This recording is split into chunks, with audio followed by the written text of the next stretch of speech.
बिस्मिल्लाहिर्रहमानिर्रहीम। अस्सलाम वालेकुम नाज़रीन, हमारी आज की वीडियो का सवाल छिपकली की दुम क्यों टूटती है। एक नई तहकीक में मालूम हुआ है कि मशरूम की शक्ल के माइक्रो पिलर से बने बारीक सांचे जिसके ऊपर इंतहाई सुराख होते हैं, छिपकली को ज़रूरत के वक़्त उनके दुम जल्दी से अलग करने में मदद देती हैं। जर्नल साइंस में शाये होने वाली तहकीक में सिर्फ इस बात पर रोशनी नहीं डाली गई कि अमूमी औकात में मजबूत दिखने वाली ये कैसे ज़रूरत के वक़्त बआसानी अलग हो जाती है, लेकिन ये शायद ऐसी नई टेक्नोलॉजीज़ तक ले जा सकती है जो चिपकने और जल्दी से अलग हो जाने के चैलेंजेस को हल करे। मुतअद्दिद छिपकलियों की इकसाम फौरी तौर पर अपनी दुम को अलहदा करके अपने शिकार करने वालों को धोखा देने की कोशिश करती हैं।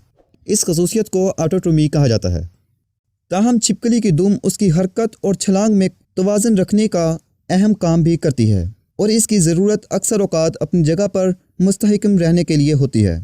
मुत्तहिदा अरब इमारात में कायम न्यूयॉर्क यूनिवर्सिटी अबू धाबी के साइंसदानों का कहना है कि इब्तदाई मुतालों में छिपकली की दुम की हिस्सावार अनाटमी को बयान किया गया है, लेकिन दुम के फौरी अलग होने के मैकेनिज़्म जिसकी वजह से ऑटोटोमी का अमल होता है मुकम्मल तौर पर नहीं समझा गया।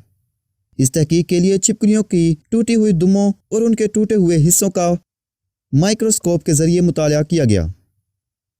उम्मीद है कि इस तहकीक से साइंसी दुनिया में एक नया इनकलाब पैदा होगा। उम्मीद करते हैं आपको हमारी आज की वीडियो पसंद आई होगी। अगर आपको हमारी वीडियो पसंद आई हो तो वीडियो को लाइक, शेयर और सब्सक्राइब करना ना भूलिएगा। इंशाअल्लाह एक नई वीडियो के साथ दोबारा फिर हाजिर होंगे। तब तक अपना और अपने अजीज़ों का ख्याल रखिएगा। अल्लाह हाफिज़।